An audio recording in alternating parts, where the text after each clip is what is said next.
नमस्कार दोस्तों, मैं मुकेश कुमार आप सभी दोस्तों को पुनः एक बार दिल से स्वागत करते हैं। आपका अपना परिवार आस्था एजुकेशन परिवार में कैसे हैं? मस्त होंगे, तंदुरुस्त होंगे। ठीक है मेरे दोस्त, तो आज हम पढ़ाने वाले हैं भूगोल। भूगोल में कौन अध्याय नंबर हम पढ़ाएंगे 4। अध्याय नंबर 4 कृषि है, एग्रीकल्चर है। और मैं क्लास की बात करूं 8वीं क्लास की जियोग्राफी पढ़ा रहा हूं। ठीक है, एकदम बढ़िया से पढ़िएगा, बढ़िया समझिए, क्योंकि मजा आता है जियोग्राफी पढ़ने में। क्यों मजा आता है सर? क्योंकि जियोग्राफी ही एक ऐसा है जो हमको रूबरू करवाता है प्राकृतिक से। ठीक है, चलिएगा ये देखिएगा गतिविधियां। आखिर में कृषि में गतिविधियां कैसे कैसे होती है? तो आप जानते हैं कृषि में गतिविधियां 3 प्रकार की होती है दोस्त। एक प्राथमिक होती है, एक द्वितीयक होती है, एक तृतीयक होती है। इन्हीं गतिविधियों के बारे में हम आपको बताएंगे। यानी कि लिखिएगा कृषि में, लिखिएगा कृषि में, कृषि में गतिविधियां, गतिविधियां मुख्य रूप से 3 प्रकार की होती है। कितने? 3 प्रकार की होती है। इधर से होती है। ठीक, कितने प्रकार के? 3 प्रकार की होती है मेरे दोस्तों। कौन कौन होती है? तो 1 नंबर में लिखिएगा सबसे पहले प्राथमिक। क्या लिखेंगे? प्राथमिक लिखेंगे। क्या लिखेंगे? प्राथमिक लिखेंगे। अच्छा, प्राथमिक में कौन आते हैं? जितने सारे प्राकृतिक में मौजूद तत्व आपको मिलते हैं वो सब क्या आते हैं? प्राथमिक में आते हैं। जैसे पेड़ पौधे, नदी नाले, हेन तेन, सब क्या है? प्राकृतिक में। तो लिखिएगा कि प्राकृतिक में जो होता है इसके अंतर्गत, इसके अंतर्गत, इसके अंतर्गत कृषि, पशुपालन, मत्स्य पालन,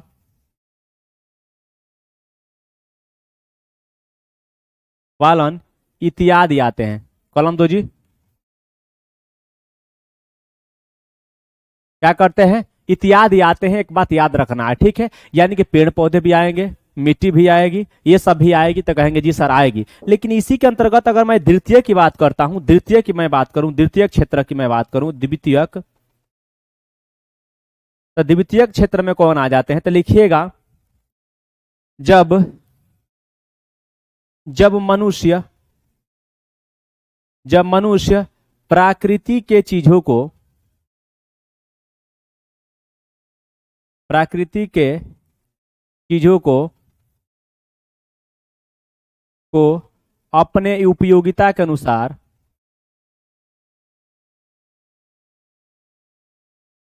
उपयोगिता के अनुसार अनुसार ढाल ले, ढाल ले, तो द्वितीय क्षेत्र कहलाता है। द्वितीय क्षेत्र कहलाता है। एग्जाम्पल के तौर पे अगर मैं आपसे बात करूं तो जैसे में लिख लीजिएगा उद्योग, जैसे उद्योग, सीमेंट हुआ, लोहा हुआ, मोबाइल फोन हुआ, ये हुआ, फलाना ठेकान हुआ, सब ये किस में आ जाएंगे? मोबाइल फोन तो एक्चुअली सेवा क्षेत्र में आ जाएगा, तृतीय क्षेत्र में, लेकिन ये इसके अंतर्गत आता है। एक बात याद रखना है, ठीक ना? चलिएगा, ठीक है। अब लास्ट में आ जाता है तृतीय क्षेत्र। तृतीय क्षेत्र के बारे में लिख लीजिए, क्योंकि बार बार पूछा जाता है तृतीय क्षेत्र। तृतीय क्षेत्र, ठीक है। तृतीय क्षेत्र क्या होता है? तो लिखिएगा जो प्राथमिक एवं, जो प्राथमिक एवं द्वितीयक, द्वितीयक गतिविधियों की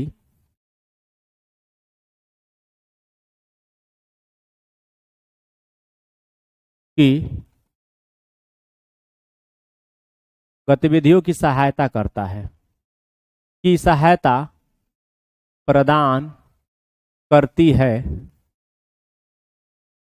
उसे तृतीय क्षेत्र कहते हैं। जैसे में मैं बता देता हूँ, एग्जाम्पल लिख लीजिएगा। जैसे में रोड, सड़क लिखिएगा, सड़क, हवाई जहाज, बैंक इत्यादि, इत्यादि क्षेत्र में आते हैं। इत्यादि क्या आते हैं? इस क्षेत्र में आते हैं, एक बात आपको याद करके चलना होगा, ठीक है, इत्यादि इस क्षेत्र में आते हैं, ठीक है। चलिएगा, अब मैं बढ़ूंगा आगे, अगला अगला क्रम में मैं आपको बताऊंगा कृषि प्रणाली के बारे में। क्या बताऊंगा?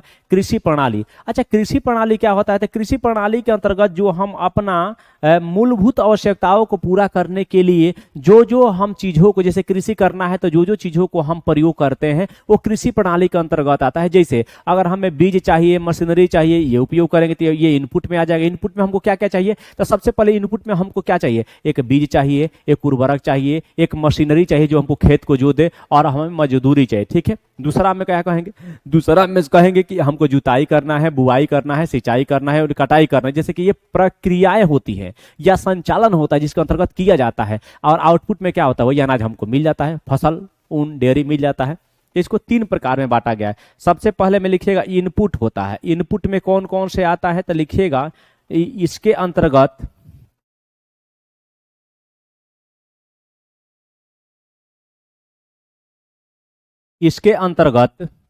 बीज, उर्वरक, मशीनरी इत्यादि आता है, ठीक है दोस्त। कहेंगे जी सर।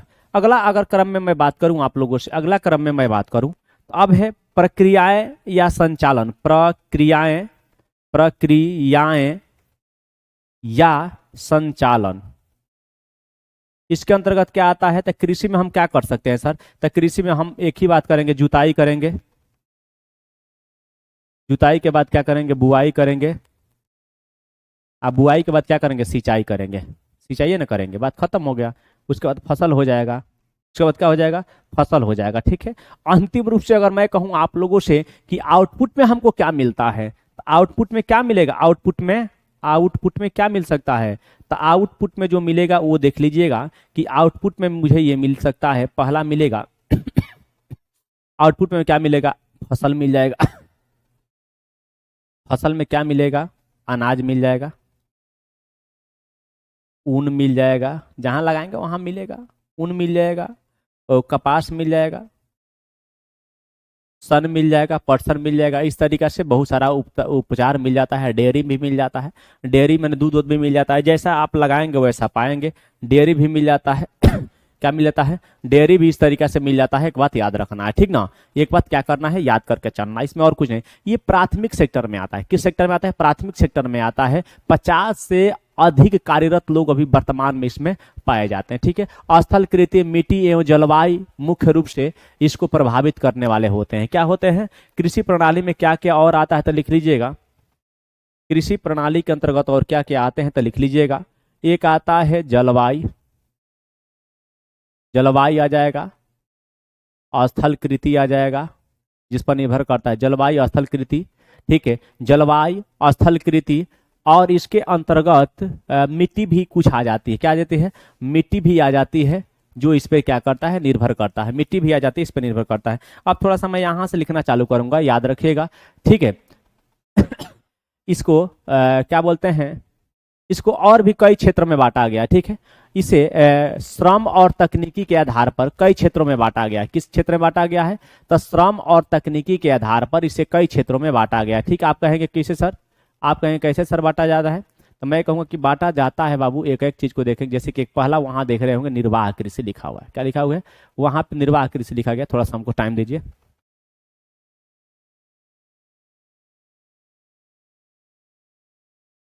चलिएगा, लिखिएगा श्रम और, हेडिंग डाल लीजिएगा। थोड़ा सा मिटा देते हैं, थोड़ा सा मिटा देते हैं। लिखिएगा श्रम और, क्या लिखेंगे? श्रम और तकनीकी के आधार पर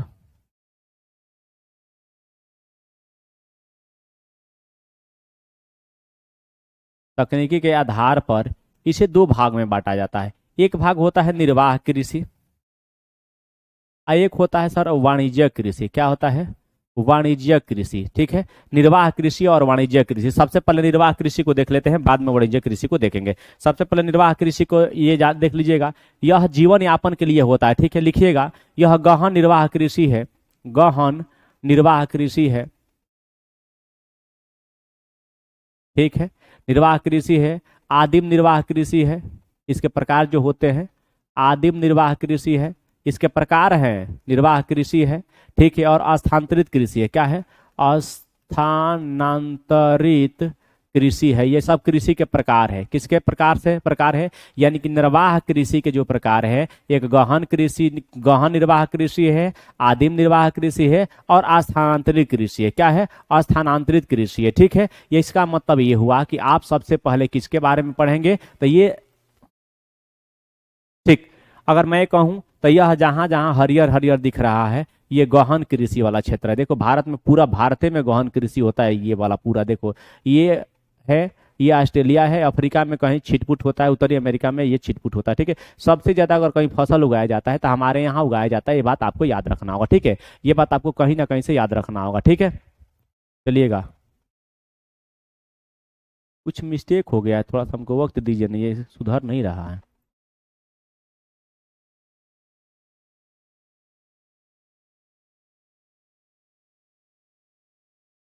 एक मिनट।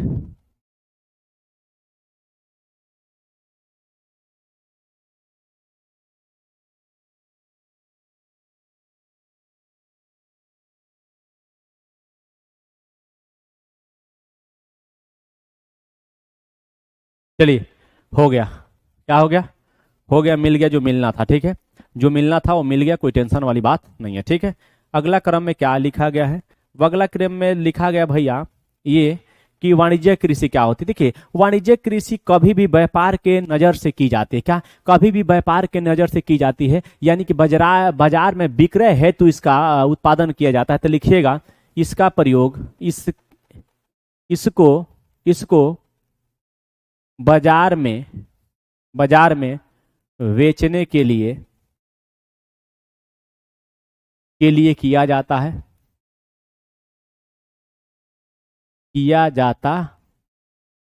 ठीक है। मन इसमें लिखेगा, इसमें इसमें ऊंच बीज मशीनरी, उर्वरक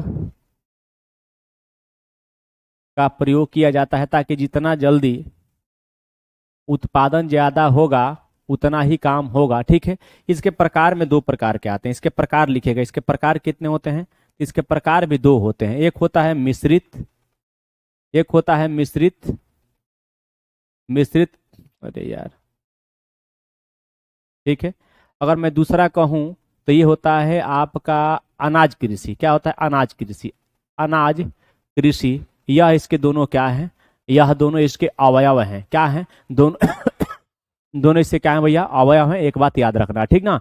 चलिएगा, अगला क्रम में हम देखेंगे कि अगला क्रम में क्या है। तो इस तरीका से कुछ क्रम आपको देखने को मिलेगा। अब समझा देते हैं ये है क्या, ठीक है। चलिएगा, यह कृषि में आप लोग इसका कुछ पार्ट साइंस में भी पढ़ने को मिलता है, ठीक है।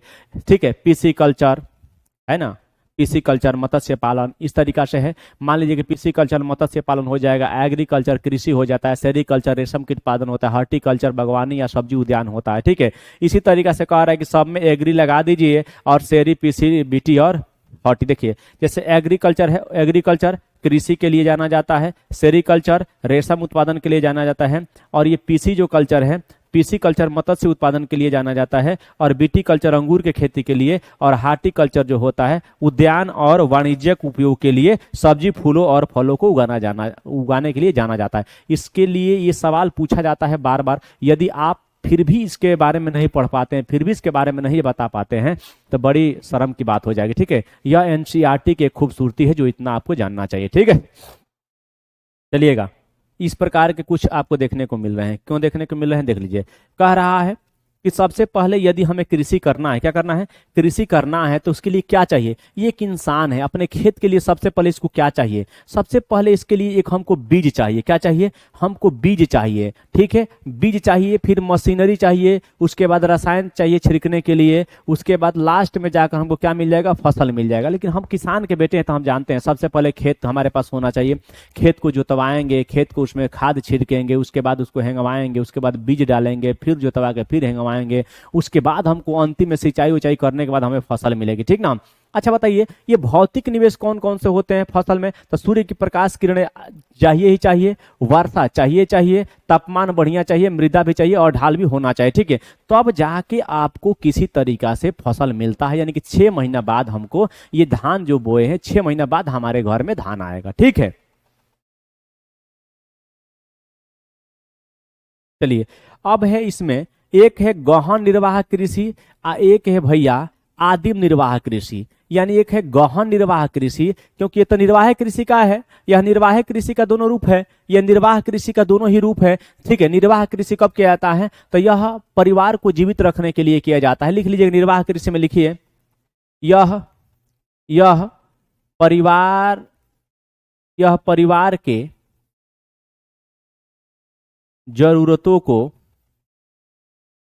पूरा करने के लिए किया जाता है।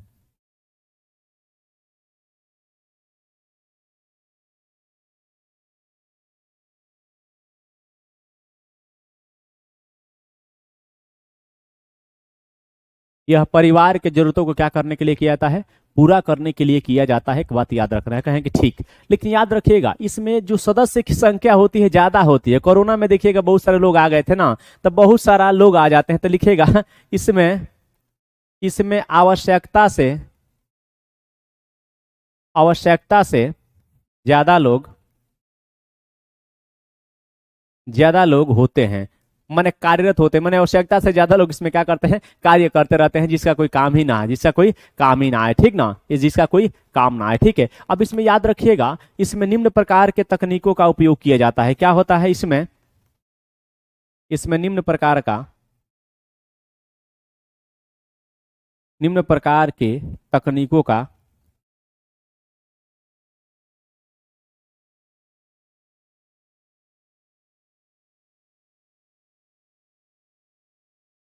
अच्छा बताइए, हम ही लोग अपने खेत में बोते हैं तो कहते हैं कि गोबरे का खाद डाल के काम चला लें। क्या जरूरत है हाई क्वालिटी का खाद डालने का? क्यों? क्योंकि हमको खुद ही खाना है। हमको क्या करना है? हमको खुद ही खाना है। तो पूरी तरीका से ये जरूरी नहीं है, ये जरूरी नहीं है। लेकिन यही अगर वाणिज्यिक कृषि होती है तो हमको ज्यादा उपजा के अब मार्केट में फेंक देना है, चाहे किडनी खराब होके, फेफड़ा खराब होके, लीवर खराब होके या ओकरा बुखार हो, इससे कोनो मतलब नहीं है। क्यों? क्योंकि व्यापारी हमेशा लाभ खोजता है। क्या करता है? व्यापारी हमेशा लाभ खोजता है। ठीक ना। अब लिखाएंगे आपको गहन कृषि। क्या लिखेंगे? अब गहन कृषि के बारे में, गहन कृषि के बारे में लिख लीजिएगा। गहन कृषि का मतलब क्या होता है? गहन कृषि का मतलब होता है कि इसमें बहुत ज्यादा लोग हैं। ठीक, यहाँ पे क्या होना चाहिए? यहाँ पे अच्छी जलवायु होनी चाहिए, उपजाऊ मिट्टी होनी चाहिए। ठीक, एक अच्छी भूमि होना चाहिए, एक समतल भूमि होना चाहिए। ठीक ना, लिखिएगा, लिखिए यहाँ पर अच्छी जलवायु होनी चाहिए, अच्छी जलवायु। ठीक है, समतल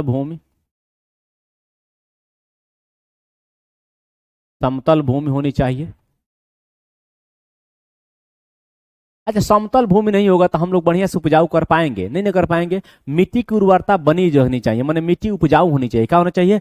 समतल भूमि होनी चाहिए। और क्या होना चाहिए? उपजाऊ जमीन होनी चाहिए। क्या होना चाहिए? उपजाऊ क्या होना चाहिए? मिट्टी होना चाहिए। भी बात याद रखना है, जो यहाँ की मिट्टी होगी वो उपजाऊ होनी चाहिए। ठीक ना। यहाँ पे जो पाया जाता है मुख्य जो फसल होते हैं वो चावल मुख्य फसल के रूप में आता है। ठीक है, यह दक्षिणी एवं दक्षिण पूर्व एशिया के मानसून क्षेत्र में प्रचलित है। लिखिएगा, लिखिएगा यह एशिया ना है, हाँ, यह दक्षिण एवं दक्षिण पूर्व एशिया। लिखिए, यह एशिया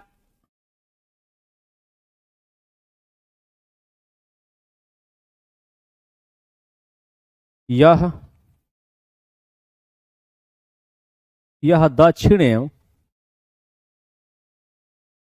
दक्षिण पूर्व एशिया में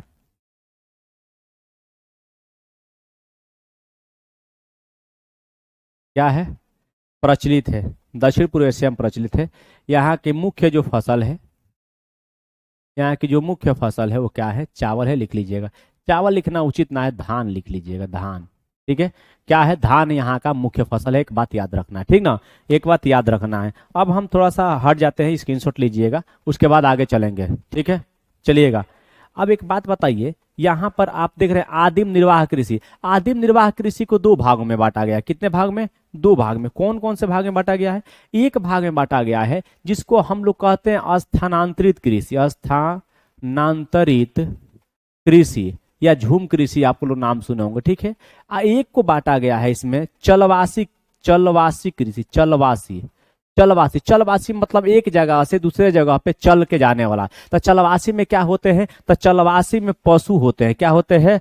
पशु संचरण होते हैं। क्या होते हैं? पशु संचरण होते हैं। यानी कि चलवासी में पशु संचरण होते हैं या पशु का चारण होता है एक स्थान से दूसरे स्थान पे जाने के लिए। एक स्थान से दूसरे स्थान पे जाने के लिए सबसे पहले हम इसमें पढ़ेंगे आपका स्थानांतरित कृषि। क्या पढ़ेंगे भैया? स्थानांतरित कृषि पढ़ेंगे, ठीक है। स्थानांतरित कृषि का क्या मतलब होता है? तो एक स्थान से दूसरे स्थान पर जाना। जैसे मैं कह दूंगा कि ये पहाड़ों पे अधिकतर होती है, यानी कि वहां के लोग क्या करते हैं, सबसे पहले उस पहाड़ को आग लगाते हैं। आग लगाने के बाद उसको पेड़ को काट के हटा देते हैं और मिट्टी में वही राख को मिला के वहां पे बहुत दिनों तक खेती करेंगे। कुछ दिन के बाद जब वहां की मिट्टी की उर्वरता शक्ति खत्म हो जाएगी तो छोड़ के दूसरे ओर चले जाते हैं, छोड़ के दूसरे ओर चले जाते हैं। इसी में लिखना है, ठीक है। इसी में क्या करना है? लिखना है। लिखिएगा स्थानांतरित कृषि की मैं बात कर रहा हूं, लिखिएगा अमेजन बेसिन। जहां जहां होता है वही बता रहे हैं। अमेजन बेसिन उष्णकटिबंधीय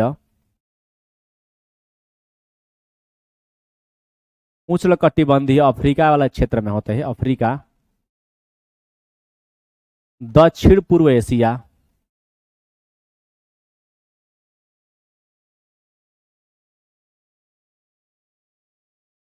दक्षिण पूर्व एशिया और पूर्वोत्तर भारत के, और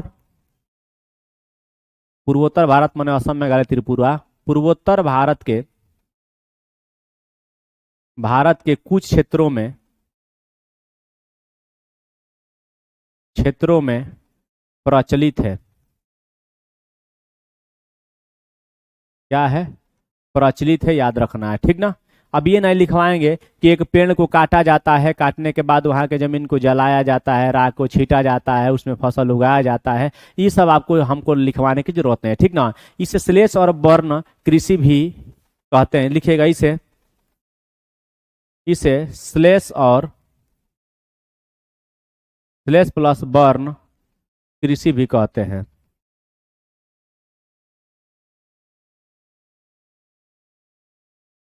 क्या कहते हैं? श्लेष और वर्ण कृषि भी कहते हैं।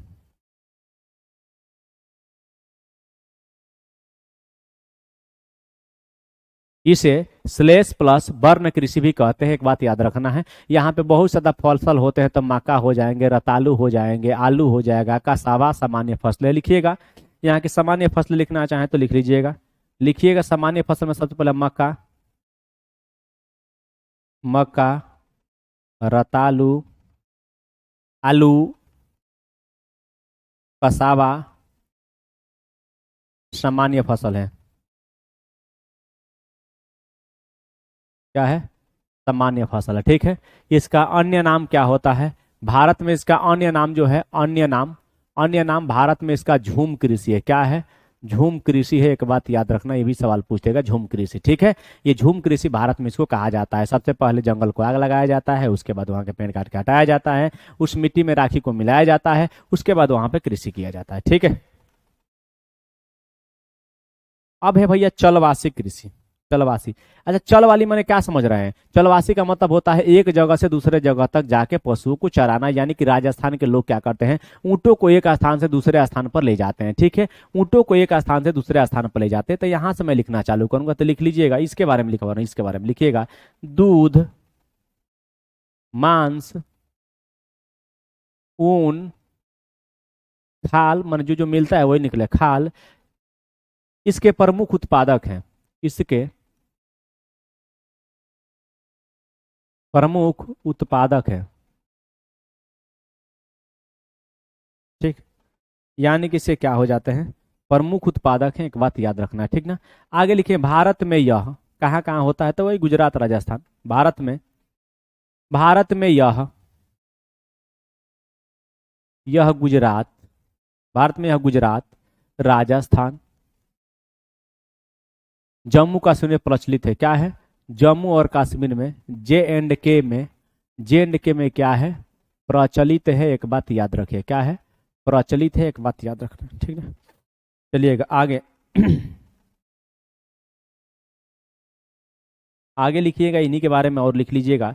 लिखिएगा अर्ध शुष्क, अर्ध शुष्क मने थोड़ा थोड़ा, अर्ध शुष्क और शुष्क क्षेत्रों में, माने जहां सूख जाता है, शुष्क क्षेत्र जैसे सहारा, एक तो सहारा हो जाएगा, और मध्य एशिया में प्रचलित है। क्या है, मध्य एशिया में प्रचलित है। क्या है, प्रचलित है। एक बात याद रखिए, कहाँ है, प्रचलित है, क्योंकि यहाँ सवाल पूछा है, ठीक है।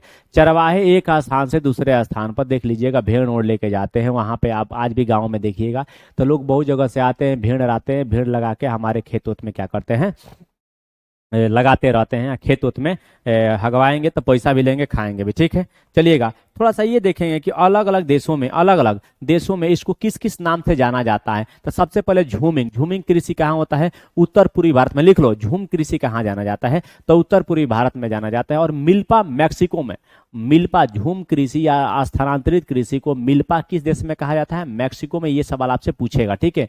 कहे कि रोका कहाँ जाना जाता है, तो रोका ब्राजील में। लदांग कहाँ, मलेशिया में। इससे ज्यादा अब कुछ नहीं पूछेगा आपसे, बहुत पूछ लिया। इससे ज्यादा आपसे कुछ नहीं पूछेगा, ये बहुत पूछ लिया, ठीक ना। अब क्या देख रहे हैं, अब यहाँ पे देख रहे हैं कि वाणिज्यिक कृषि और मिश्रित कृषि, यानी कह रहा है कि वाणिज्यिक कृषि क्या होती है। या वाणिज्यिक कृषि को अनाज कृषि भी कहा जाता है। तो व्यापार की नजर से किया जाता है, सिंपल बात है। क्या है, यह व्यापार की नजर से किया जाता है। तो लिखिएगा इसको, इसके बारे में लिखिएगा, यह व्यापार की नजर से किया जाता है, व्यापार के नजर से किया जाता है, ठीक है। ठीक है, अगला लिखिएगा, इस अनाज की कृषि मिश्रित, अनाज की कृषि मिश्रित कृषि और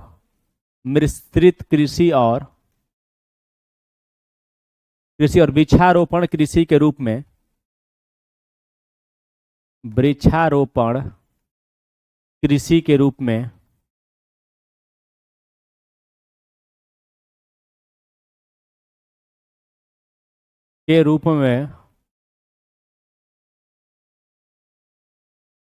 वर्गीकृत किया जाता है।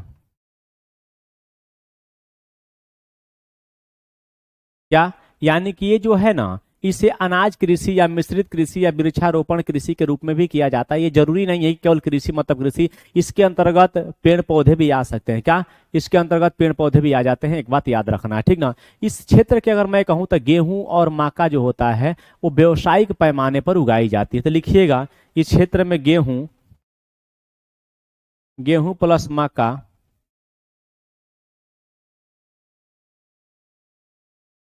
देख रहे हैं खून मच्छर काट दिया, क्या जरूरत है इसको काटने का यार। चलिए, गेहूं प्लस मक्का बड़े पैमाने पर उगाए जाते हैं,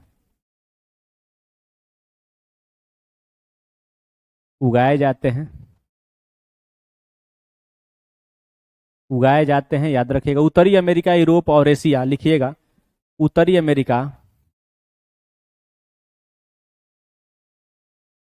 अमेरिका, यूरोप, के बाद हो जाएगा एशिया,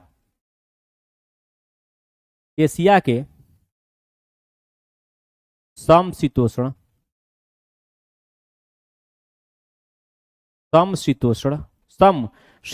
घास के मैदान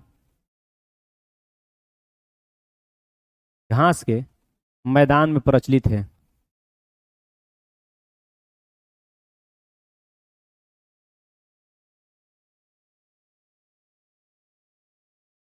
क्या सर, तो यह घास के मैदान में प्रचलित है, ठीक है। घास के मैदान में यह प्रचलित है, एक बात याद रखना, ठीक ना। ये क्षेत्र विरल आबादी वाले क्षेत्र होते हैं। लिखना है तो लिख लीजिएगा कि यह क्षेत्र विरल आबादी वाले होते हैं।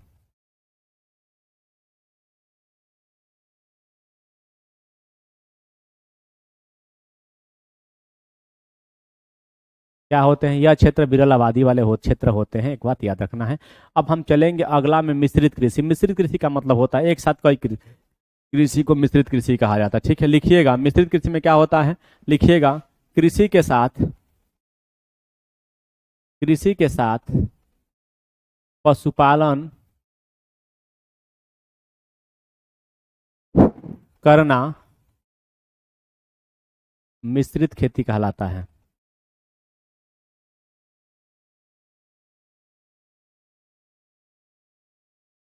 यानी कि जब कभी आप यदि मिश्रित खेती की बात करते हैं तो उसके साथ आपको क्या करना चाहिए, उसके साथ कृषि के साथ साथ पशुपालन कर लेते हैं तो आप मिश्रित कृषि में आ जाते हैं। ठीक है, यानी गाय भैंस रखिए, सुअर पालिए, मछली पालिए, लेकिन कुछ भी पालिए, कुछ भी पालिए, ठीक ना, कुछ भी पालिए। यानी कि अगर मैं कहूँ तो इसमें भूमि का उपयोग भोजन और चारे की फसलों को उगाने के लिए किया जाता है, ये जरूरत ना है। यह मुख्य रूप से अमेरिका, अर्जेंटीना, ऑस्ट्रेलिया, न्यूजीलैंड आदि क्षेत्र में की जाती है। लिखिएगा, लिखिएगा यह ऑस्ट्रेलिया, अर्जेंटीना, अमेरिका के क्षेत्र में मुख्य रूप से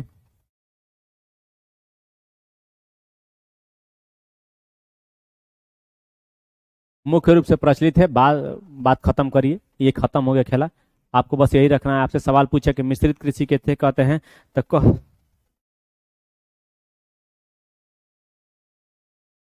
मिश्रित कृषि कैसे कहते हैं तो मिश्रित कृषि का मतलब होता है कि जब हम कृषि के साथ साथ पशुपालन भी करने लगे तो मिश्रित कृषि कहा जाता है। बस इतना ही बात याद रखिएगा, आपका बात खत्म हो जाएगा। ठीक है, अगला अगर मैं आपको कह दूं, ठीक है, अगला अगर मैं आपको कह दूं तो रोपड़ क्या होता है, तो रोपड़ में लिखिएगा, रोपड़ में क्या रोपते किसको किसको है, तो कहेंगे गन्ना को रोपते हैं, कॉफी को रोपते हैं, केला को रोपते हैं सर। ठीक है, क्या है, केला को रोपते हैं, काजू को रोपते हैं।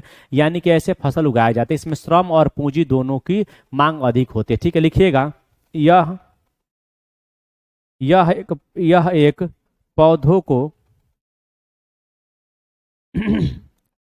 रोपने की रोपने की विधि होती है। एग्जाम्पल में लिख लीजिएगा, एग्जाम्पल में लिखिए रबड़, गन्ना, काजू, गन्ना, रबड़, गन्ना, काजू और केला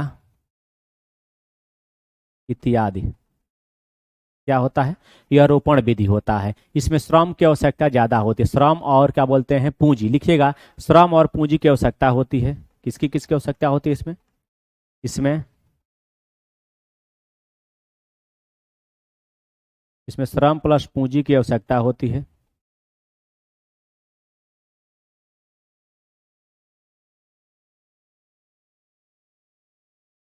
क्या होती है, इसमें श्रम भी चाहिए, पूंजी भी चाहिए, याद रखिएगा। यह विश्व के उष्णकटिबंधीय क्षेत्रों में पाया जाता है। लिखना चाहें तो लिखिएगा, ये विश्व के उष्णकटिबंधीय क्षेत्रों में पाया जाता है।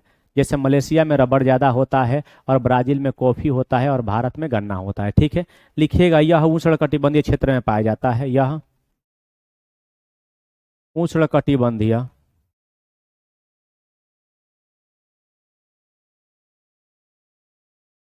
क्षेत्रों में पाया जाता है।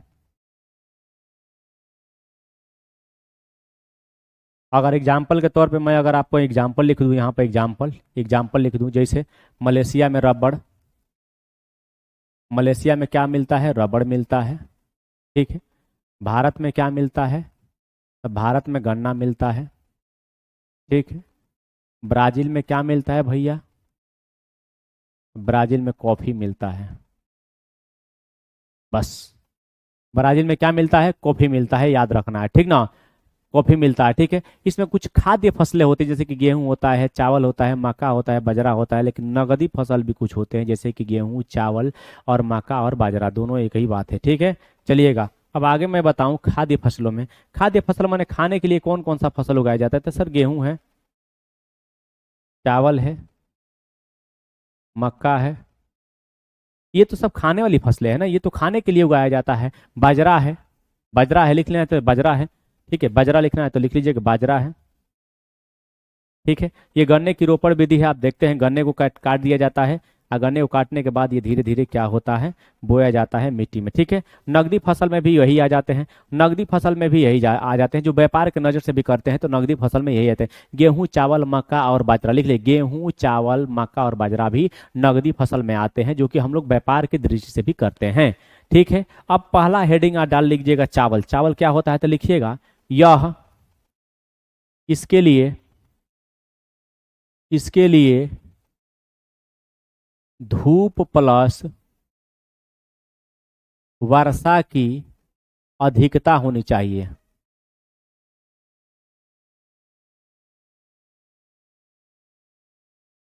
धूप, इसके लिए धूप प्लस वर्षा की अधिकता होनी चाहिए। एक बात याद रखना है, यानी कि इसके लिए बहुत बड़ा बहुत ज्यादा धूप भी चाहिए, अब बहुत ज्यादा जल भी जरूरत होती है। ठीक है, यह सबसे ज्यादा कहाँ होता है तो ये कह देंगे हम, सबसे ज्यादा ये होता है हमारे पश्चिम बंगाल में। देखिएगा, यह पश्चिम बंगाल में, पश्चिम बंगाल में सबसे ज्यादा होता है।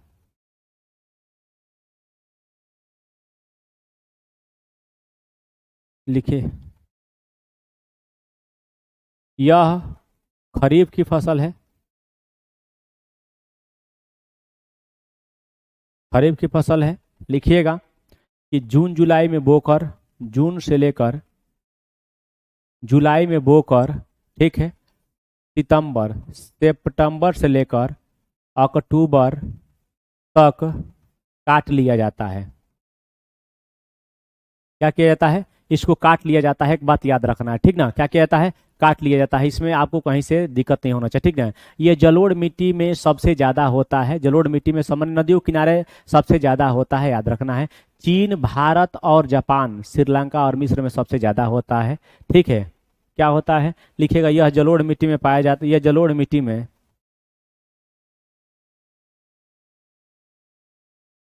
यह जलोढ़ मृदा में अधिक होता है।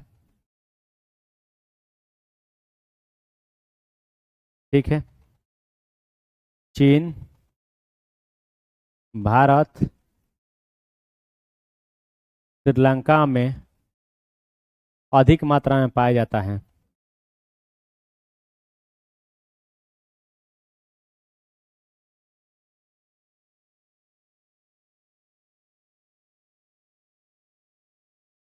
क्या होता है, अधिक मात्रा में पाया जाता है। एक बार पश्चिम बंगाल में तो एक साल में 2-3 बार भी उगाया जाता है, पश्चिम बंगाल में एक साल में तो 2-3 बार भी उगाया जाता है। एक बात याद रखना है, ठीक ना। अगर कहीं ऐसा सवाल मिले तो बता दीजिएगा कि पश्चिम बंगाल में होता है। अब है गेहूं। अच्छा, गेहूं क्या होता है सर, गेहूं क्या होता है तो गेहूं जानते हैं, गेहूं जब बोया जाता है कब, गेहूं को बोने के लिए याद रखिएगा, गेहूं को बोने के लिए कम धूप, तापमान, तापमान कम, बोते समय, बोते समय, ठीक है, बोते समय मध्यम वर्षा, मध्यम वर्षा, मध्यम वर्षा क्या होना चाहिए, बोते समय। ठीक है, मध्यम वर्षा माने कभी कभी रुक के धीरे धीरे वर्षा होना चाहिए, ठीक ना।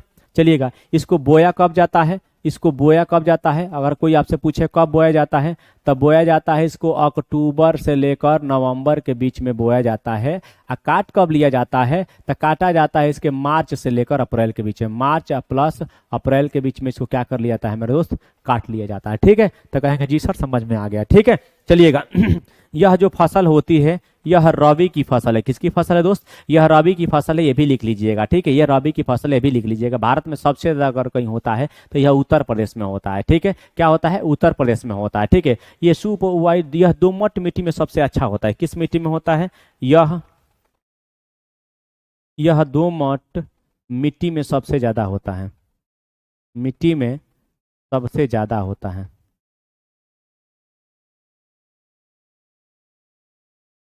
किस मिट्टी में, दोमट मिट्टी में सबसे ज्यादा होता है। ठीक है, चलिएगा, चलिएगा, लिखिएगा, यह यूएसए, कनाडा,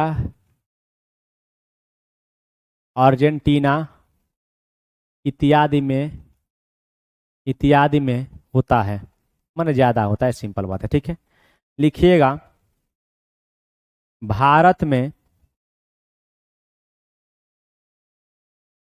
भारत में यह सर्दियों के मौसम में बोया जाता है, तो लिख ही तो दिए हैं।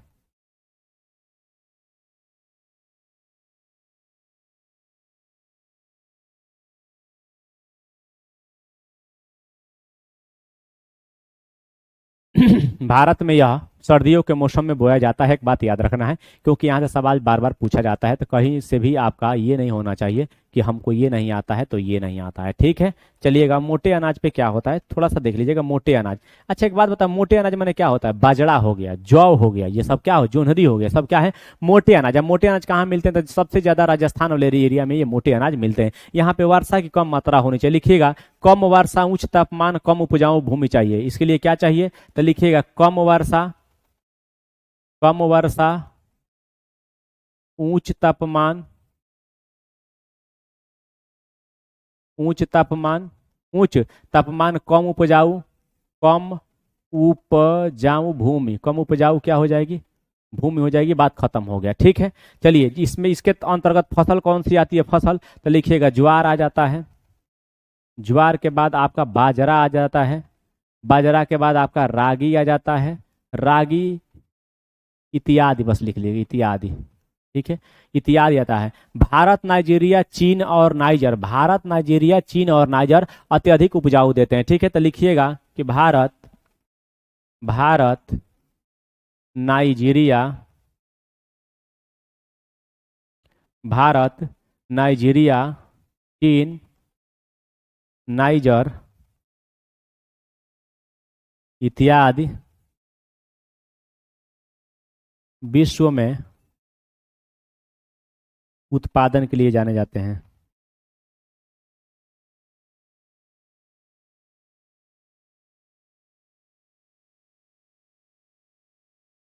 ठीक है, विश्व में उत्पादन के लिए जाना जाता है। ये कहानी खत्म होती है, कहानी आती है दूसरा में। कहानी कहाँ आती है? दूसरा में। अब कहानी आ जाती है मक्का के। एक बात याद रखिएगा, मक्का जो भी होता है तो मक्का के लिए मध्यम तापमान भी चाहिए, उसके बाद वर्षा बहुत होनी चाहिए, वर्षा भी बहुत होना चाहिए, तेज भी धूप की आवश्यकता होती है।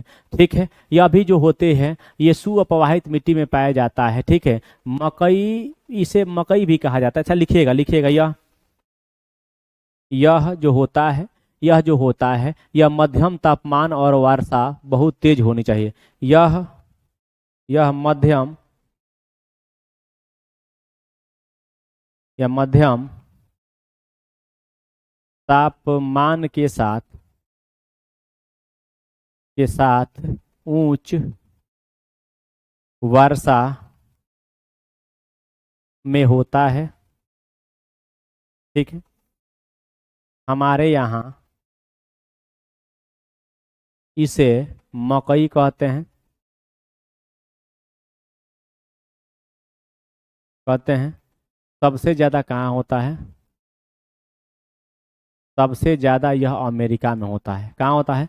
सबसे ज्यादा अमेरिका होता है। हमारे यहाँ भी होता है, बड़ा मजा आता है। ठीक है, अमेरिका में होता है, बहुत मजा आता है। ठीक है, मक्का कहाँ होता है? अमेरिका में होता है। थोड़ा इसको मिटाना चाहते हैं, लिख लीजिएगा, थोड़ा स्क्रीनशॉट लीजिएगा, लेना चाहते हैं तो ठीक है, स्क्रीनशॉट ले लीजिएगा ताकि आपको आगे चल के दिक्कत ना हो। ठीक है, यूएसए, रूस, चीन में सबसे ज्यादा होता है, लिखना चाहें तो लिखिएगा यूएसए, रूस, चीन, ब्राजील और भारत।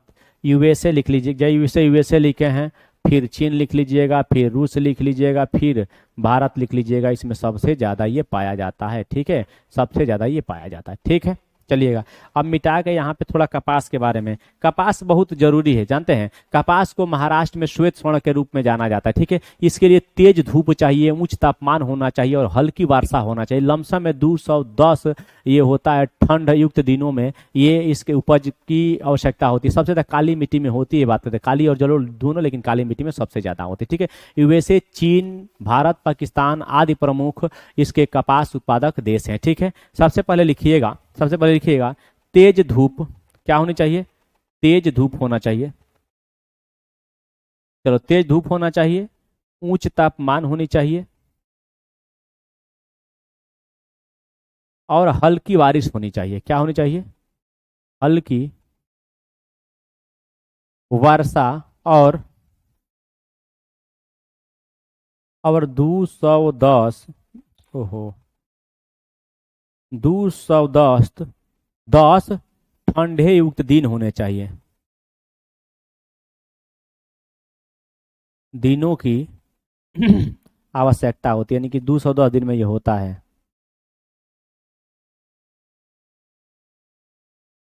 ठीक है, क्या होती है आवश्यकता होती है, थोड़ा सा फोन आ रहा है, देख लेंगे इसका।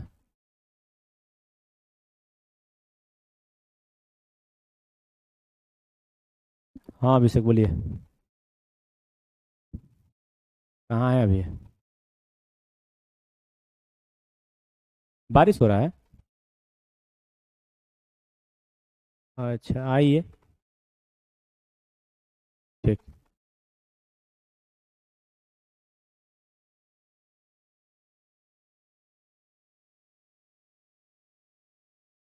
चलिए आगे बढ़ जाते हैं इसी क्रम में।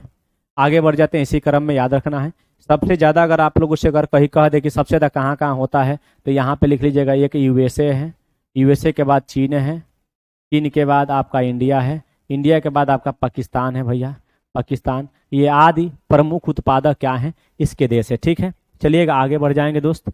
अगला क्रम में क्या है इसके बारे में थोड़ा सा जान लेते हैं, अगला क्रम में क्या है इसके बारे में हम जान लेते हैं। ठीक है, चलिएगा। कपास तो हो गया है ना, तो कपास के बारे में क्यों पढ़ना जब कपास हो गया है?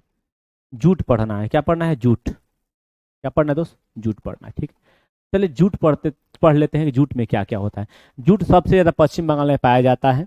यह खरीफ की फसल होती है। इसके लिए उच्च तापमान होना चाहिए, भारी वर्षा होनी चाहिए और आर्द्र जलवायु की आवश्यकता होती है, आर्द्र जलवायु की आवश्यकता होती है और जलोढ़ मिट्टी में होता है, तो लिख लीजिएगा। अच्छा कपास वाला में नहीं लिखे होंगे तो कपास वाला में लिख लीजिएगा कि यह काली और जलोढ़ मृदा में पाया जाता है। कपास में लिखिएगा काली और जलोढ़ मृदा में पाया जाता है। ठीक है, जूट लिखिएगा, जूट लिखिएगा यह जलोढ़ मृदा में पाया जाता है, यह जलोढ़ मृदा में पाया जाता है। लिखिएगा इसके लिए, इसके लिए उच्च तापमान, उच्च तापमान, इसके लिए उच्च तापमान, भारी वर्षा, भारी वर्षा, इसके लिए उच्च तापमान होना चाहिए, भारी वर्षा होना चाहिए, आर्द्र जलवायु होनी चाहिए, आर्द्र जलवायु,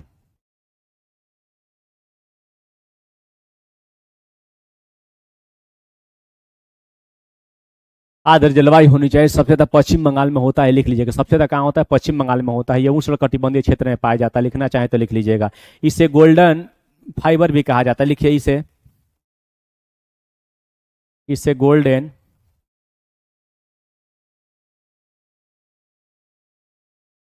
गोल्डन फाइबर है।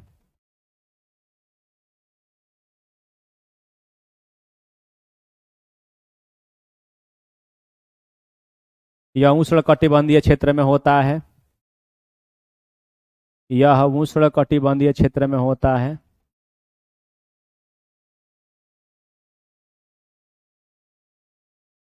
क्षेत्रों में होता है, उष्णकटिबंधीय क्षेत्र यानी कि भारत में सबसे ज्यादा पश्चिम बंगाल में होता है, लिख लीजिएगा। ठीक है, ये सबसे प्रमुख उत्पादक अगर देश पूछेगा, अगर उत्पादक, अगर आप लोगों से देश पूछेगा उत्पादक, तो उत्पादक देश में सबसे पहले इंडिया आ जाएगा, प्लस में बांग्लादेश। इंडिया प्लस बांग्लादेश में सबसे ज्यादा होता है, एक बात याद रखना है, इंडिया और बांग्लादेश में सबसे ज्यादा होता है। चलिए आगे लिखते हैं अगला सवाल। ठीक है, अगला देख लेते हैं, अगला हेडिंग क्या है? अगला है भैया कॉफी। क्या है? कॉफी। ठीक है, कॉफी जो है भैया, कॉफी का जो पेड़ हो, एक प्रकार का रोपण कृषि है। कैसी कृषि है? एक प्रकार का रोपण कृषि है, आप जानते हैं कॉफी। ठीक है, याद रखना है यह भी जो होती है, इसके लिए जो हमको आवश्यकता होती है वो क्या होती है? मिट्टी गर्म होनी चाहिए। ठीक है, गीली जलवायु की आवश्यकता होती है, पहाड़ी ढलानों में विकास के लिए जाना जाता है। उसका मतलब ये ब्राजील और कोलंबिया, भारत दुनिया के प्रमुख कॉफी उत्पादक देश है। बस लिखिएगा यह पहाड़ों पर, पहाड़ों पर आर्द्र जलवायु में उगाया जाता है। आर्द्र के अलावा अगर आप लिखना चाहें, आर्द्र के अलावा लिखना चाहें तो गर्म भी लिख सकते हैं, गर्म जलवायु भी लिख सकते हैं, कोई दिक्कत ना है। ठीक है, चलिएगा लिखिएगा यह भारत में या भारत के कर्नाटक में सबसे ज्यादा होता है।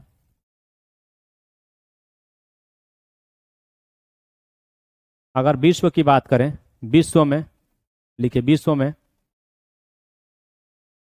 सबसे ज्यादा, विश्व में सबसे ज्यादा जो होता है वो कहाँ होता है? ब्राजील में होता है। विश्व में अगर सबसे ज्यादा कहेगा तो ब्राजील लिख लीजिएगा, कोलंबिया लिख लीजिएगा। ब्राजील और Colombia, Brazil Colombia Bharat, Brazil Colombia आ प्लस इंडिया। ठीक है, बात खत्म करिए, इतना तक कॉफी। ठीक है, कॉफी में एक रोचक तथ्य जानते हैं क्या है? जब एक बकरी चराने वाला जब देखा कि इसकी बकरियां कुछ दिन से हलचल ज्यादा कर रही है, हलचल ज्यादा कर रही है, तो वो देखा कि इस पेड़ के छोटे छोटे फर को जब खा लेती है तो हलचल करती है। ये क्या काम किया कि ये भी खा लिए, जब ये भी खा लिए तो इसका तो एकदम दिमाग ताजा ताजा हो गया। ये 850 ईस्वी पूर्व की मैं बात कर रहा हूँ। ठीक है, काल्दी नामक एक अरबवासी था, वो बकरी चरा रहा था। ठीक है, काल्दी नाम के एक अरबवासी ने बकरी चरा रहा था, देखा कि उसकी बकरी बहुत ज्यादा हलचल कर रही है। तो क्या कर रही है? तो ये फल को खाने, पेड़ के छोटे छोटे फलों को खाने के बाद हलचल पैदा कर दे रही है। ये एक दिन ये भी खा के देखा तो कहा कि हम एक नए पेय पदार्थों की खोज कर दिए हैं जिसका नाम कॉफी है। क्या है? जिसका नाम कॉफी है। ठीक है, इसी तरीका से इसका खोज हुआ था। यही रोचक तथ्य है, और कोई रोचक तथ्य आपकी जिंदगी में नहीं है। ठीक है, चलिएगा। ठीक है, रोचक तथ्य आपको बता दिए हैं। ये चाय हो गया, चाय लिखिएगा। चाय, यह पहाड़ों के ढलानों पर उगाया जाता है। ठीक है, इसके लिए इसके लिए काफी वर्षा वर्षा की जरूरत होती है, लेकिन लेकिन जल जमाव की जरूरत नहीं होती है। जल जमाव की जरूरत नहीं होती है।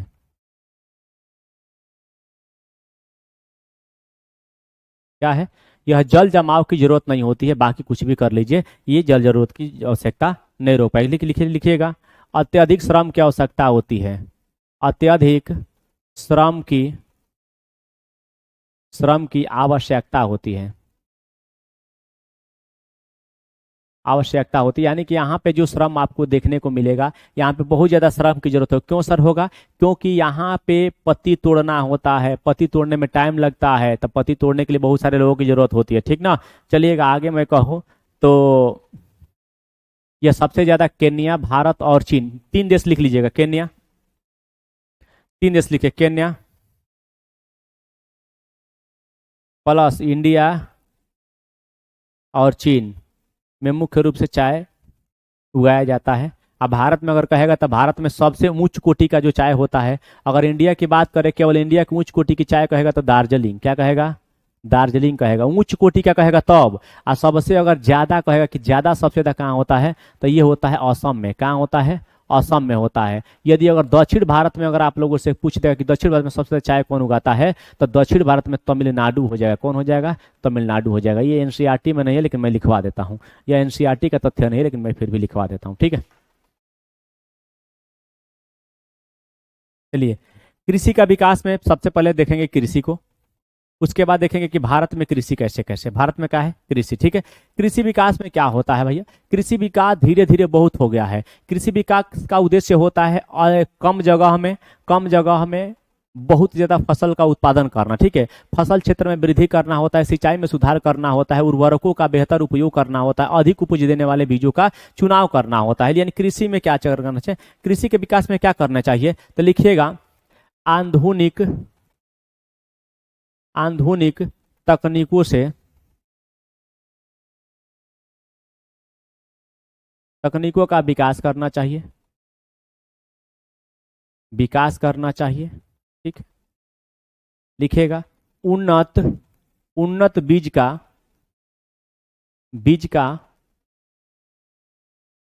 प्रयोग करना चाहिए। ठीक है, कृषि क्षेत्र को क्षेत्र को उपजाऊ बनाना चाहिए।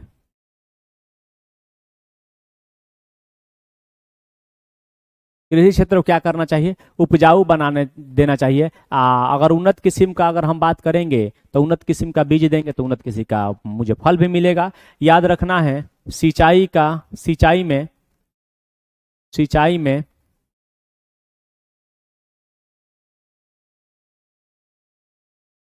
सुधार करना चाहिए। सिंचाई में क्या करना चाहिए? सुधार करना चाहिए और नई कृषि तकनीकों को अपनाना चाहिए, नई कृषि तकनीकों को अपनाना चाहिए। खाद्य सुरक्षा देना चाहिए, खाद को क्या करना चाहिए? सुरक्षित करना चाहिए। ठीक है, खाद को सुरक्षित करना चाहिए, खाद को सुरक्षित करना चाहिए। ये ना कि खूब बढ़िया से गेहूं चावल उगा दीजिए, आप पानी में बहवा दीजिए। क्या करिए? पानी में बहवा दीजिए, तो कहीं ना कहीं वो आपका क्षति ही पहुंचाएगा, वो लाभ नहीं होगा। ठीक है दोस्त, चलिएगा अब हम देखेंगे भारत में क्या कर रहा है, भारत के बारे में क्या कर रहा है। कह रहा है कि भारत में जो है भैया कृषि कैसे कैसे है। तो भारत में कभी भी गहन कृषि किया जाता है। भारत में कैसी कृषि किया जाता है? गहन कृषि किया जाता है, निर्वाह भी किया जाता है और वाणिज्यिक भी किया जाता है। ठीक है, निर्वाह माने जीवन यापन करने वाले, और वाणिज्य का मतलब होता है कि आपका व्यापार के दृष्टि से माने बाजार में बेचने के लिए भी किया जाता है। कहाँ किया जाता है? तो भारत में इस प्रकार का किया जाता है। ठीक है, चलिएगा जुताई के लिए हम लोग सबसे पहले बैल का उपयोग करते थे, लेकिन वर्तमान में ट्रैक्टर उक्टर का उपयोग करने लगे हैं। आप जानते हैं कि भारत एक कृषि प्रधान देश है। आज भी कृषि के क्षेत्र में लगभग 55% जनसंख्या भारत की किस में है? तो कृषि पर आश्रित है। किस पर है? कृषि पर आश्रित है। तो लिखिएगा ये गहन कृषि की जाती है। लिखिए भारत में क्या होता है, यहां से लिखते चलेगा। लिखिए यहाँ पर, यहाँ पर लिखिए गहन कृषि होता है, गहन कृषि होता है भारत में, होता है।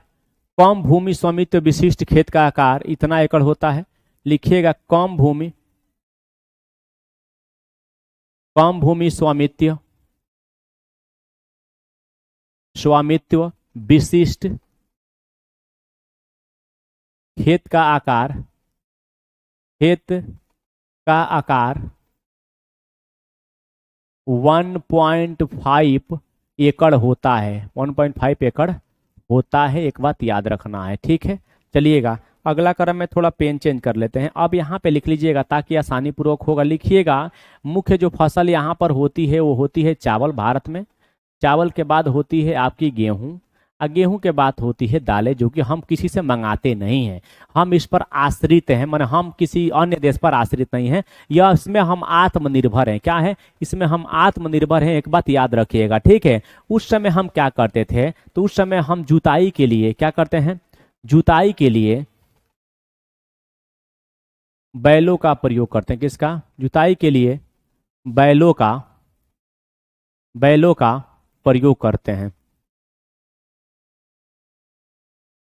यानी कि जब हम लोग जुताई करते थे तो उस समय बैल ओल का क्या करते हैं? प्रयोग किया जाता है। एक बात याद रखना, किसका? बैल ओल का प्रयोग किया जाता है, ये आप भी जानते हैं। ठीक है, और बताइए सही कीमतों पर हम अपना सरकारी समितियों में सामान भी बेचते हैं। लिखिएगा, लिखिए जो लिखा रहे हैं, लिखिएगा सही कीमतों के लिए सही कीमतों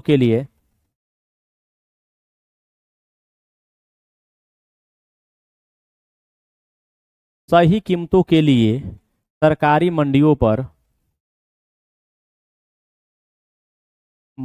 पर निर्भर रहते हैं। जैसे एमएसपी, अभी ना किसान प्रोटेस्ट कुछ दिन पहले हुआ था, निर्भर होते हैं। क्या होते हैं? निर्भर होते हैं, एक बात याद रखिएगा। ठीक है, लिखिएगा भारत में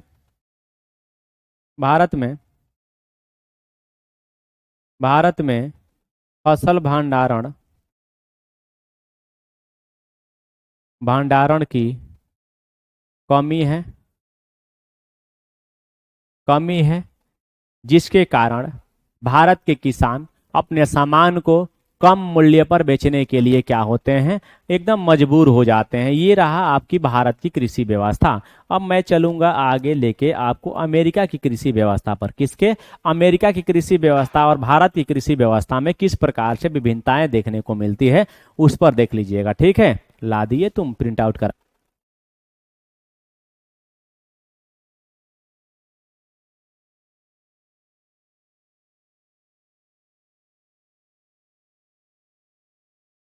हेलो, हेलो। अमेरिका भी एक प्रकार का कृषि प्रधान देश है, ये व्यवसायिक कृषि करता है। अमेरिका देख लीजिएगा, व्यवसायिक माने वाणिज्यिक कृषि करता है। यहाँ पर भारत से कई गुना फसल को सुरक्षित रखने के लिए भंडार गृह बनाया है। उन्नत किस्म का बीज करता है, क्योंकि पहले जो विश्व में सबसे पहले हरित क्रांति का जो जन्मदाता जिसको कहा जाता है नॉर्मन बोरलॉग जी को, वो अमेरिका के ही वैज्ञानिक थे। ठीक है, तब जाके भारत में लाया गया था। ठीक है, यहाँ पे मक्का, सोयाबीन और गेहूं बहुत बड़े मात्रा में होता है। यहाँ पे अनाज को रखने के लिए 250 एकड़ भूमि में ये बनाया गया था एक कि अनाज को जब उसमें सुरक्षित रखा जाएगा। भारत के पास देखिए ना, चावल आता है तो सारा हुआ आता है, कभी कभी देखिएगा कोटा पे चावल पहले, अब तो ठीक है, पहले आता था तो इसी तरीका से आता था। ठीक है, यहाँ पर लोग खेत को जोतने के लिए ट्रैक्टर का प्रयोग करते हैं, भूसा निकालने के लिए थ्रेसर का प्रयोग करते हैं। सरकार पर निर्भर निर्भर नहीं, बेचने के लिए भंडारण की सुविधा है, तो बेचने के लिए भंडार कर लेते हैं, जब जरूरत होगा तो बेचेंगे। ठीक है, लिखिएगा व्यवसायिक कृषि की जाती है। कहाँ? यहाँ यहाँ व्यवसायिक कृषि की जाती है।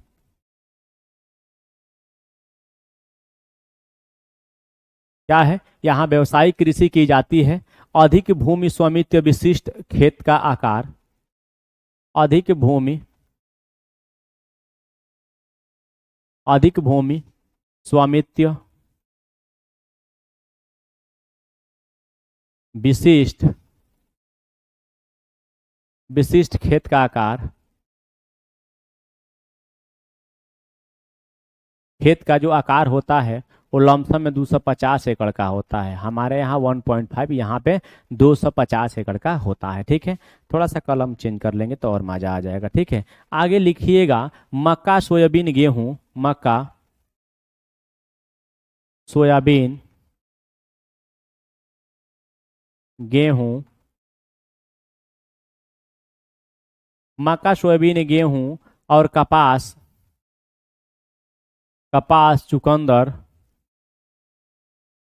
चुकंदर प्रमुख फसल है जो यहाँ पे उगाया जाता है। ठीक है, चलिए आधुनिक तकनीकों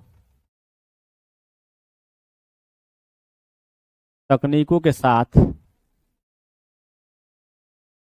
कृषि करते हैं।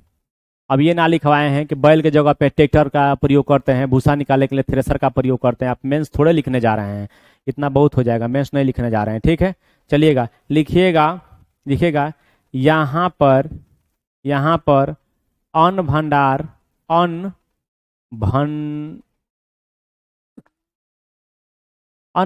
की सुविधा सबसे ज्यादा है,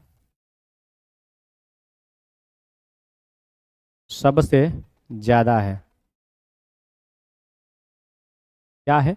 अन्न भंडार की सुविधा यहाँ पर ज़्यादा है, जिसके लिए किसान मजबूर होकर अपना फसल नहीं बेचते हैं, आराम से रहते हैं। मन करेगा तो बेचेंगे, मन करेगा तो नहीं बेचेंगे। ये खेत जोतते हुए किसान भारत का है, ये संयुक्त राज्य अमेरिका का जोता हुआ खेत है। ठीक ना, लेकिन वर्तमान में ये वाला प्रक्रिया हट गई है और ये वाला प्रक्रिया यहाँ भी हो गई है, जिससे हम क्या करते हैं, फसल एकदम फर्स्ट क्लास का उगाते हैं। ठीक है, आज का ये क्लास रहा समाप्त। ये हम पढ़ लिए हैं, लमसम में 4 क्लास खत्म कर लिए हैं। अब 5 और 6 2 ही चैप्टर पढ़ना है, सॉरी हाँ 2 ही चैप्टर पढ़ना है। उसके बाद आप भी खुश, हम भी खुश, और पूरा नाना प्रकार के खुश हो जाएंगे। ठीक है दोस्त, तो हमको इजाजत मत दीजिए। क्यों? क्योंकि अभी हम एनसीईआरटी की किताब लाते हैं, यहाँ पे लगाएंगे और लाइन बाय लाइन इस तरीके से खांचेंगे। रुकिए 1 मिनट,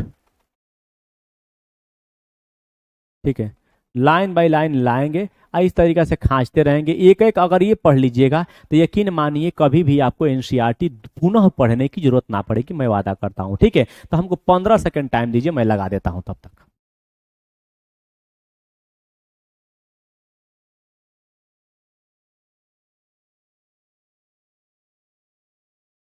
हेलो हेलो, चलिए दोस्त, तो अब पूरा थ्योरी लिखवा चुके हैं, तो पूरा एनसीईआरटी का पूरा वन बाय वन एकदम ऐसे एक एक लाइन खांच के आपको पढ़ा देते हैं ताकि आपको अच्छा लगे। ठीक है, अध्याय 4 का पूरा आपका थ्योरी लिखवा दिए हैं, उससे एग्जाम में एक भी प्रश्न आपके बाहर नहीं आएंगे। ठीक है, उसी में से जो आएगा उसी में से आएगा। मेन पॉइंट जो है, मेन पॉइंट ऑफ व्यू से जितना होते हैं अच्छे से लिखवाए हैं। अब एनसीईआरटी का पूरा देख लीजिएगा। अध्याय कह रहा है कृषि, चैप्टर कृषि आप परिचित हैं। गुरप्रीत, मधु और टीना एक गांव से गुजर रहे थे। ठीक है, वहां उन लोगों ने एक किसान को खेत की जुताई करते हुए देखा।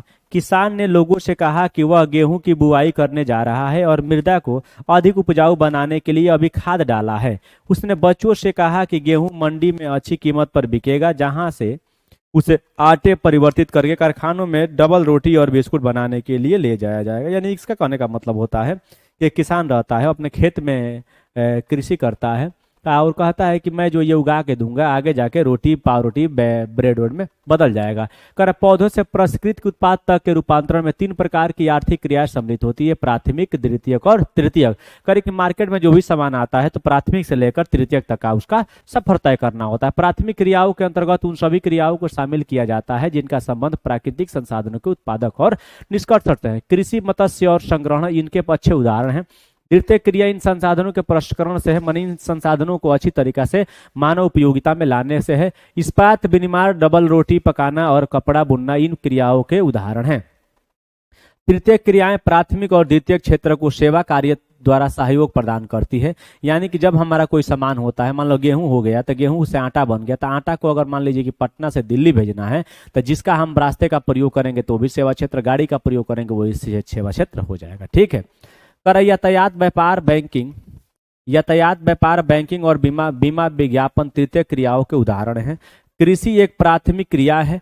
फसलों, फलों, सब्जियों, फूलों को उगाना और पशुधन पालन इनमें से शामिल है। विश्व में 50% लोग कृषि से संबंधित क्रियाओं से संलग्न हैं। भारत की 2/3 जनसंख्या अब तक कृषि पर निर्भर है। यानी कि भारत की बहुत बड़ी जनसंख्या आज भी क्या है, कृषि पर निर्भर है। ठीक है, चलिएगा यहाँ पे थोड़ा सा एक और चीज दिखाऊंगा मैं आपको। यहाँ पे कुछ बातें हैं जो आपको जानना चाहिए। एग्रीकल्चर शब्द की उत्पत्ति लैटिन शब्द के एगर या एग्री, जिसका अर्थ मृदा और कल्चर है, जिसका अर्थ है कृषि करने से हुई है। यानी कि एग्रीकल्चर का मतलब होता है कृषि करने वाला या कृषि करने के तात्पर्य में ये शब्दों का यहाँ पे गहन अध्ययन करने का बातचीत चला है। ठीक है, चलिएगा। कर के अनुकूलित स्थल कृतियां मृदा और जलवायु कृषि क्रियाकलाप के लिए अनिवार्य हैं। जिस भूमि पर फसलें उगाई जाती है कृषिगत भूमि कहलाती है। आप मानचित्र में देख सकते हैं कि कृषि क्रियाकलाप विश्व के उन्हीं प्रदेशों में संकेंद्रित है जहां फसल उगाने के लिए उपयुक्त कारक विद्यमान है। सही बात है। अब कहिएगा कि राजस्थान के पश्चिमी हिस्से में थार के मरुस्थल में जाइए, अब वहां पे जाके खेती करिए तो कोई करेगा? नहीं करेगा। अधिकतर पहले के राजा महाराजा लोग भी कृषि कहाँ अपना राज पर ज्यादा बसाते थे? तो नदियों किनारे। क्यों? क्योंकि उस समय जो है ना भैया, उस समय सबसे ज्यादा जो मिलता था टैक्स वो कृषि से मिलता था। कृषि सबसे बढ़िया कहाँ होती है?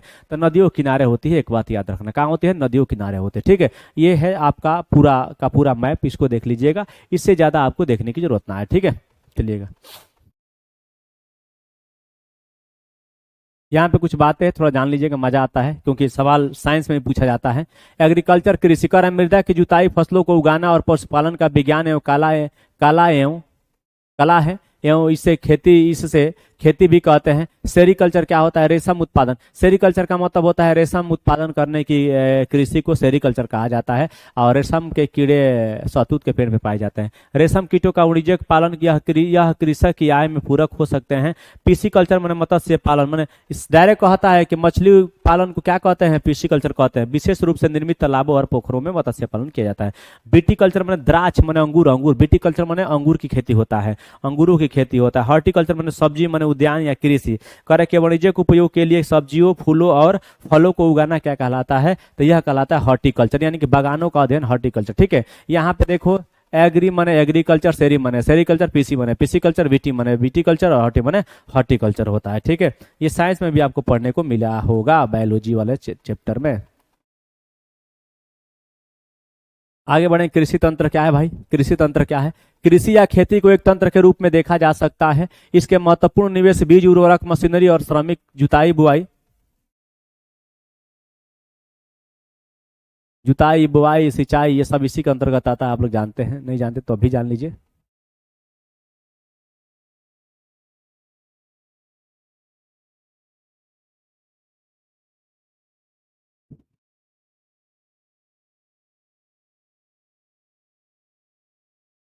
चलिए देखिए, अगर ये हम हमारे किसान भाई हैं, ठीक है, तो जुताई बुआई करेंगे, रसायन छीटेंगे, बीज छीटेंगे, मशीनरी ट्रैक्टर का प्रयोग करेंगे, उसके बाद फसल तैयार होगा तो बोरा में भरेंगे, गाड़ी उड़ी आके लेके जाएगी।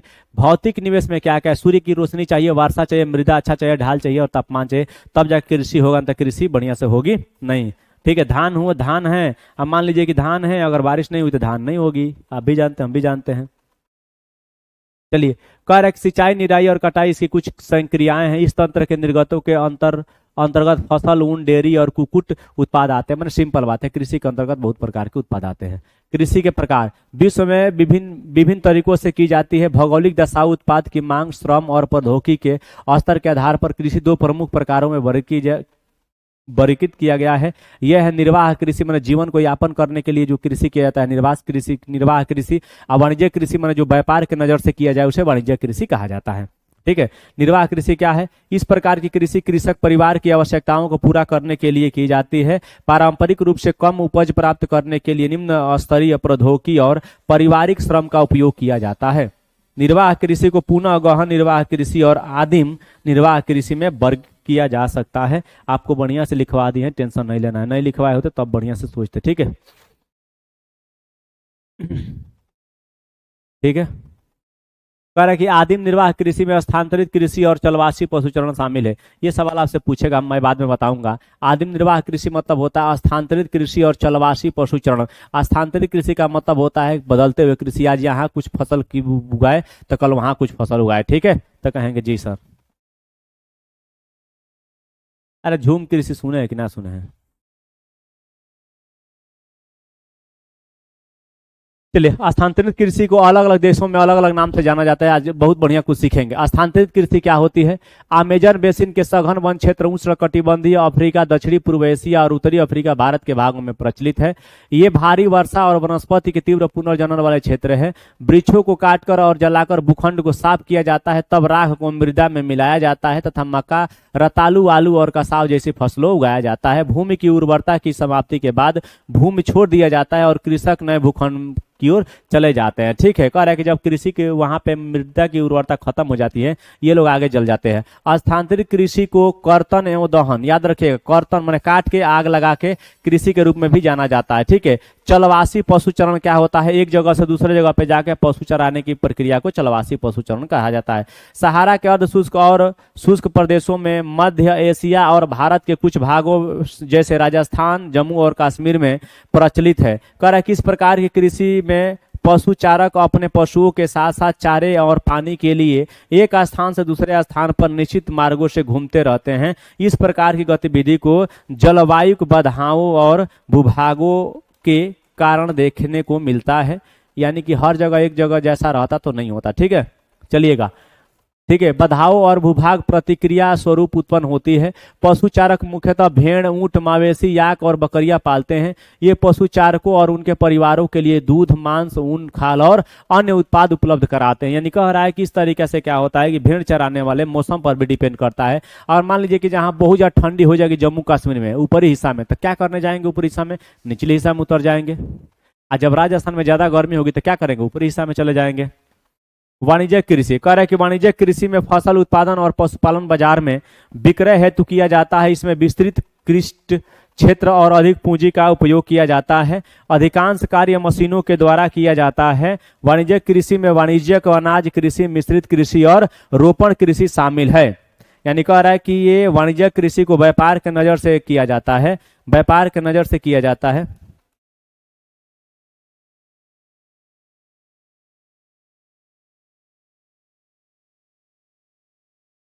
हेलो,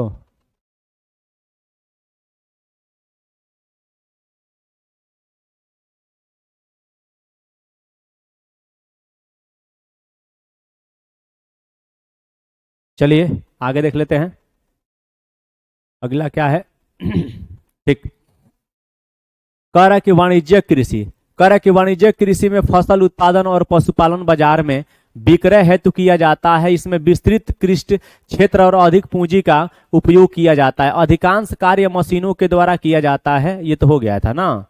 वाणिज्यिक कृषि में वाणिज्यिक अनाज कृषि मिश्रित कृषि होता है। वाणिज्यिक अनाज कृषि में फसलें वाणिज्यिक उद्देश्य से उगाई जाती है। गेहूं और मक्का सामान्य रूप से उगाई जाने वाली फसलें हैं। उत्तरी अमेरिका, यूरोप और एशिया के शीतोष्ण घास के मैदान में वाणिज्यिक अनाज कृषि के प्रमुख क्षेत्र हैं। वाणिज्यिक मतलब व्यापार के नजर से किया जाता है। ये क्षेत्र सैकड़ों हेक्टेयर एवं बड़े फार्मों से युक्त विरल आबादी, विरल का मतलब होता है पास पास, ठीक है, वाले, अरे सॉरी, विरल का मतलब दूर दूर, अत्यधिक ठंड वर्धन काल को बाधित करती है और केवल एक ही फसल उगाई जा सकती है। क्या है, सही बात है। कहीं कहीं पे गई, मान लीजिए कि पश्चिम बंगाल में जाके कहिए गेहूं उगाइए, असम में जाकर गेहूं उगाइए, नहीं होगा गेहूं, वहां गेहूं नहीं होता है, केवल धाने होता है।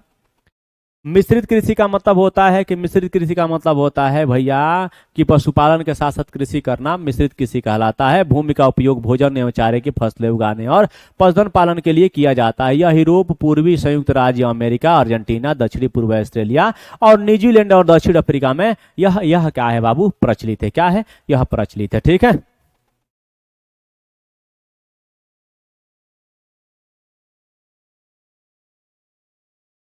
चलिए, अब रोपण कृषि क्या होता है। रोपण माने रोपना, धान रोपते हैं, गन्ना रोपते हैं, केला का पौधा रोप देते हैं। कह रहा है कि रोपण कृषि वाणिज्यिक कृषि का एक प्रकार है जहां चाय, कहवा, काजू, रबड़, केला अथवा कपास की एकल फसल उगाई जाती है।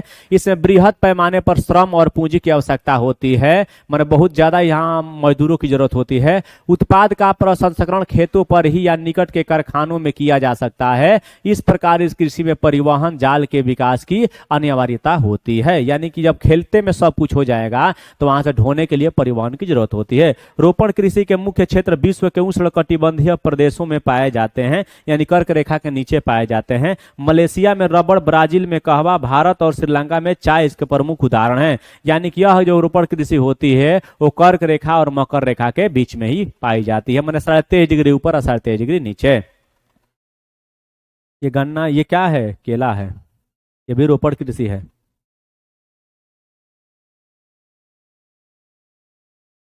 आय मैं मर ही जावा। चलिए देखिए, कहा कि मुख्य फसलें, कहा कि बढ़ती हुई जनसंख्या की आवश्यकताओं को पूरा करने के लिए विविध प्रकार की फसलें उगाई जाती है। फसलें कृषि आधारित उद्योगों के लिए भी कच्चे माल की आपूर्ति करती है। गेहूं, चावल, मक्का और बाजरा मुख्य खाद्य फसलें हैं। जूट और कपास रेशेदार फसलें हैं। चाय और कहवा मुख्य पेय पदार्थ है। आपसे यही पूछता है कि पेय पदार्थ में कौन आते हैं, चाय और कहवा। रेशेदार में कौन आते हैं, कपास आते हैं, ठीक है। कह रहे कि चावल क्या भाई, चावल तो हमारा मुख्य खाद्यान्न फसल है। कह रहे यह विश्व की मुख्य खाद्य फसल है। यह उष्णकटिबंधीय और उपोष्ण कटिबंधीय, यानी कि 23.5 डिग्री के नीचे या 23.5 डिग्री के ऊपर भी पाया जाता है, का मुख्य आहार है। चावल के लिए उच्च तापमान, अधिक आर्द्रता एवं वर्षा की आवश्यकता होती है। यह फसल चीका युक्त जलोढ़ मृदा जिसमें जल रोकने की क्षमता हो में सर्वोत्तम ढंग से बढ़ती है। चीन चावल उत्पादन में अग्रणी है, विश्व में सबसे ज्यादा चीन चावल का उत्पादन करता है, फिर भारत। इसके बाद क्रमशः भारत, जापान, श्रीलंका और मिस्र हैं।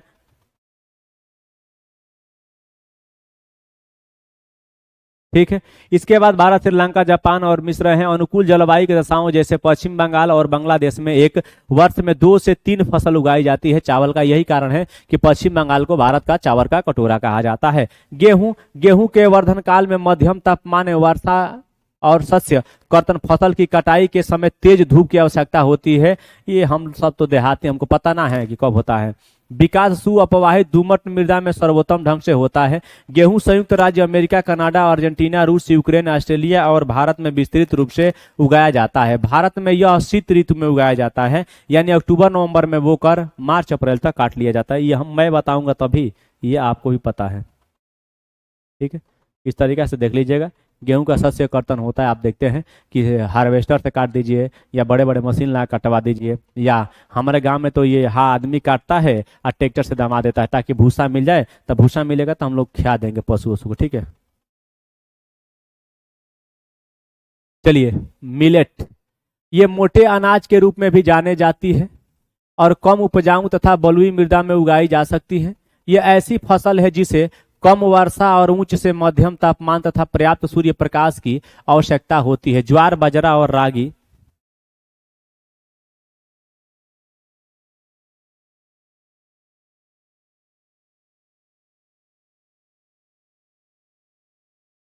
नाइजीरिया, चीन और नाइजर इसके अन्य क्या है उत्पादक देश है। मक्का कौन होता है? इसके लिए मध्यम तापमान, वर्षा और अधिक धूप की आवश्यकता होती है। उभयलिंगी पौधा कभी उगाया जा सकता है।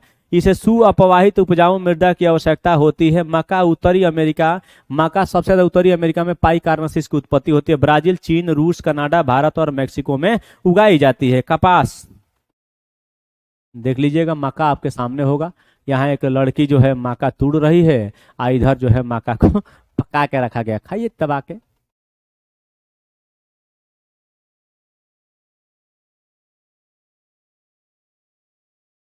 चलिए,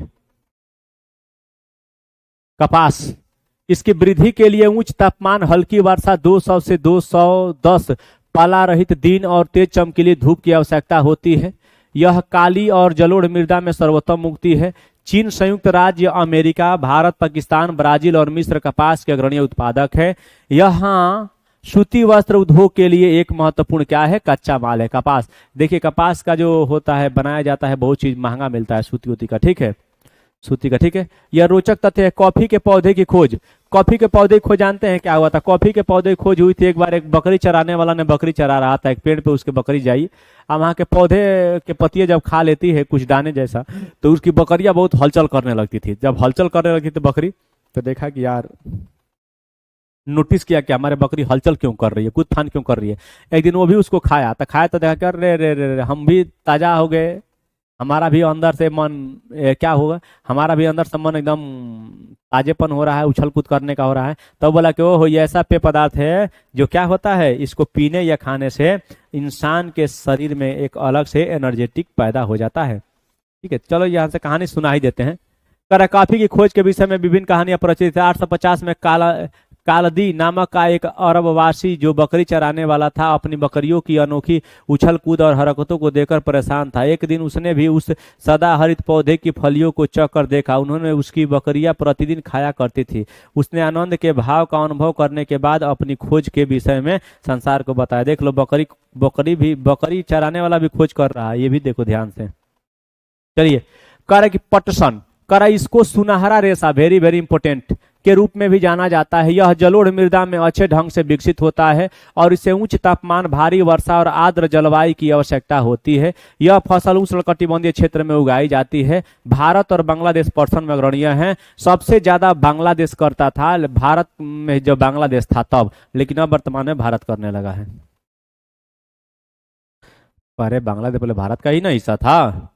कह रहा है कि कॉफी पाकिस्तान जब था, कह रहा है कि कॉफी, इसके लिए गर्म एवं आर्द्र जलवायु और सुअपवाहित दोमट मृदा की आवश्यकता होती है। इस फसल की वृद्धि के लिए पर्वतीय ढाल अधिक उपयुक्त होती है। ब्राजील कॉफी का अग्रणी उत्पादक है, इसके पश्चात कोलंबिया और भारत। भारत में सबसे ज्यादा कॉफी का उत्पादन कोई करता है तो वो करता है आपका ये कर्नाटक। क्या करता है? कर्नाटक। भारत में दो प्रकार के कॉफी पाया जाता है, अरेबिका और रोबेस्टा। अरेबिका और रोबेस्टा, ये पूछा जाता है कि भारत में दो प्रकार की कौन कौन कॉफी पाई जाती है? अरेबिका और रोबेस्टा दो प्रकार की कॉफी पाई जाती है। ठीक है। चाय, करे कि बागानों में उगाई जाने वाली एक पेय फसल है। इसकी कोमल पत्तियों की वृद्धि के लिए ठंडी जलवायु और वर्ष भर सम वितारित उच्च वर्षा की आवश्यकता होती है। इसके लिए सुप्रवाहित दोमट मृदा और मंद ढाल की आवश्यकता होती है। पत्तियों को चुनने के लिए अधिक संख्या में श्रमिकों की आवश्यकता होती है। कृषि का विकास,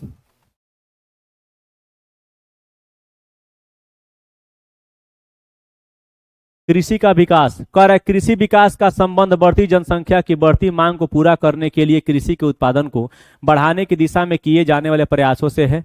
यह कई तरीकों से प्राप्त किया जा सकता है, जैसे बोए गए क्षेत्र में विस्तार करके बोई जाने वाली फसलों की संख्या बढ़ाकर, सिंचाई सुविधाओं में सुधार करके, उर्वरक और उच्च उपज देने वाले बीजों का प्रयोग द्वारा। क्यों? इसी के तहत पे भारत में लाई गई थी हरित क्रांति। ठीक है, हरित क्रांति लाई गई थी। ठीक है। कृषि का मशीनीकरण भी कृषि के विकास का एक अन्य पहलू है। सही बात है, बैल वैल से खेत जोतिए, खुद कोड़िए, उससे अच्छा ट्रैक्टर से जोत दीजिए। ठीक है। कृषि के विकास का चरम लक्ष्य खाद्य सुरक्षा को बढ़ाना है, माने खाने वाले पदार्थों की सुरक्षा को बढ़ा देना है। कृषि का विकास विश्व के विभिन्न भागों में विभिन्न गतिविधियों से हुआ है। अधिक जनसंख्या वाले विकासशील देश अधिक गहन कृषि करते हैं, जहां छोटी जोतों पर सामान्यतः जीविका उपार्जन के लिए फसलें उगाई जाती है। बड़ी जोतों के वाणिज्यिक कृषि के लिए अधिक उपयुक्त होती है। हम तो कहते हैं, भाई हम अपना खेत में उगाते हैं उतना कि हम खा लें। ठीक है। हम आत्मनिर्भर बने। ठीक है, चलिएगा। आत्म जीविका उपार्जन के लिए फसलें उगाई जाती है। बड़ी जोतें वाणिज्य कृषि के लिए अधिक उपयुक्त होती है, जैसे संयुक्त राज्य अमेरिका व्यापार के लिए, कनाडा व्यापार के लिए, ऑस्ट्रेलिया कनाडा। ठीक है, आओ हम दो फॉर्मों को देखें, एक भारत और दूसरे संयुक्त राज्य अमेरिका के फॉर्म को। वस्तु स्थिति अध्ययनों की सहायता से विकासशील और विकसित देशों की कृषि का हम है भैया विकासशील देश, आज संयुक्त राज्य अमेरिका विकसित है, यानी कि हम लोग अपना भी विकास कर रहे हैं, विकास कर रहे हैं तो विकासशील हो गए। देखिएगा बड़ा लोगों में कन्फ्यूजिंग होती है विकासशील और विकासशील में। ठीक है, तब विकसित जो होता है ना, विकसित और विकासशील, विकसित का मतलब पूरी तरीके से विकसित है, वहां कुछ कमी नहीं है। अब विकासशील का मतलब होता है कि धीरे धीरे अपना विकास कर रहा है। ठीक है, भारत का एक फॉर्म, उत्तर प्रदेश के गाजीपुर जिले में आदिलाबाद एक छोटा सा गांव है। मुन्ना लाल इस गांव का एक छोटा किसान है, जिसके पास लगभग 1.5 हेक्टेयर का एक फॉर्म है। उसका आवास मुख्य गांव में है। वह अधिक उपज देने वाले बीजों का बाजार से वर्षा के एकांतर पर खरीदता है। उसकी भूमि उर्वर है और वह वर्ष में कम से कम 2 फसलें, सामान्यतः गेहूं और चावल और दालें उगाता है। किसान अपने मित्र और बुजुर्गों के साथ साथ सरकारी कृषि अधिकारियों से कृषि कार्यों के संबंध में सलाह लेता है। वह अपने खेत की जुताई के लिए भाड़े पर ट्रैक्टर लेता है। यद्यपि उसके कुछ मित्र अभी भी बैलों से खेतों को जोतने की परंपरागत विधि का प्रयोग करते हैं। समीप के खेत में एक नलकूप है, जिसे वह अपने सिंचाई के रूप में प्रयोग करता है। ठीक है, इस तरीका से खोज जोतने के लिए किसान इस तरीका से प्रयोग करते हैं। अब तो क्या है, ट्रैक्टर आ गया है। क्या आ गया है, ट्रैक्टर आ गया। ठीक है, जेसीबी भी आ गई है जो काम करते। ठीक है, चलिए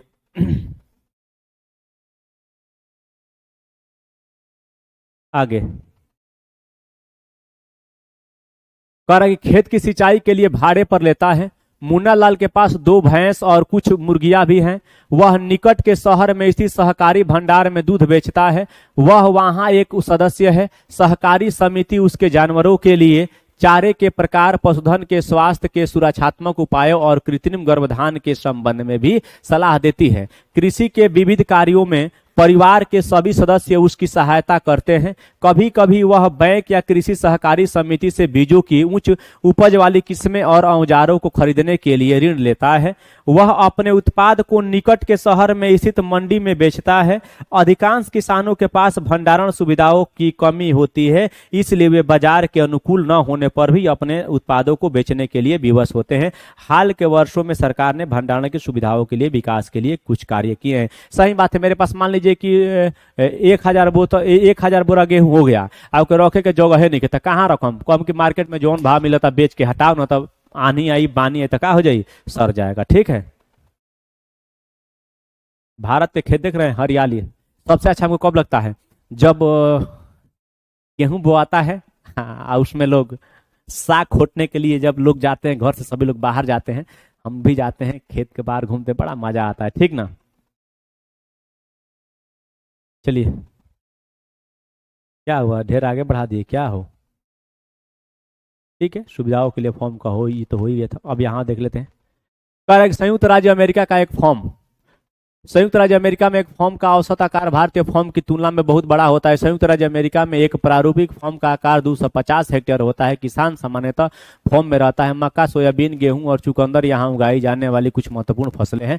संयुक्त राज्य अमेरिका के मध्य पश्चिम में स्थित आयोवा राज्य के एक किसान, जो होरन के पास 300 हेक्टेयर भूमि है, वह अपने खेत में मक्का तब उगाता है जब वह अस्वस्थ हो कि मृदा और जल संसाधन इस फसल की आवश्यकता को पूरा कर देंगे। फसल को नुकसान पहुंचाने वाले पीड़कों पर नियंत्रण के लिए पर्याप्त उपाय किए जाते हैं। सामान्य समय समय पर वह मृदा के नमूनों को मृदा परीक्षण प्रयोगशाला में जांच के लिए भेजता है कि उसमें पर्याप्त पोषक है या नहीं। सही बात है, मैंने जांच के लिए भेजता रहता है कि क्या यह मिट्टी ठीक है, क्या यह मिट्टी उपजाने वाली है कि नहीं है। परिणाम जो होरन को वैज्ञानिक उर्वरक कार्यक्रम की योजना बनाने में मदद करते हैं, उसका कंप्यूटर उपग्रह से जुड़ा हुआ है, जो उसे उसके खेत की यथार्थ तस्वीर देता है। यह रासायनिक उर्वरक और कीटनाशकों का आवश्यकता अनुसार प्रयोग करने में उसकी मदद करता है। ठीक है, वह ट्रैक्टर, बीज बोने की मशीनों का भी प्रयोग करता है। सिंपल बात है। अरे किसान है ना जी आप लोग, जो अगर किसान है तो इतना हमको पढ़ाने की जरूरत थोड़े पड़ती है।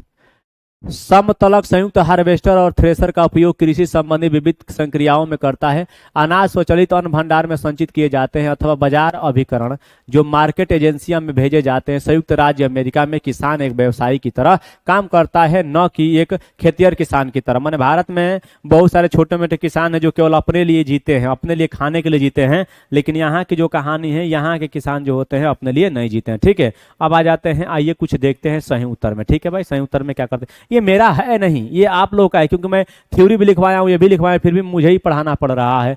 करेक्ट सही उत्तर को चिन्हित करिए। करेक्ट, उद्यान कृषि का अर्थ है गेहूं उगाना, आदिम कृषि फलों एवं सब्जियों का उगाना। तो ऑप्शन नंबर ए। सुनहरा रेशा किसे कहा जाता है, तो पटसन को सुनहरा रेशा कहा जाता है। कॉफी का प्रमुख उत्पादक कौन है, ब्राजील। कौन है, ब्राजील। भारत में कहेगा तो कर्नाटक, भारत में कहेगा तो कर्नाटक है, एक बात याद रखेगा। ठीक है दोस्त, आज का क्लास यही समाप्त होता है, फिर मिलेंगे अगले वीडियो में, अगले अध्याय के साथ मिलेंगे। तब तक आप अपने परिवार का ख्याल रखें और देखते रहें आपका अपना परिवार, आस एजुकेशन परिवार। ठीक है दोस्त, मैं मुकेश कुमार पुनः एक बार दिल से स्वागत करते हैं आपका। चलते हैं, बाय बाय।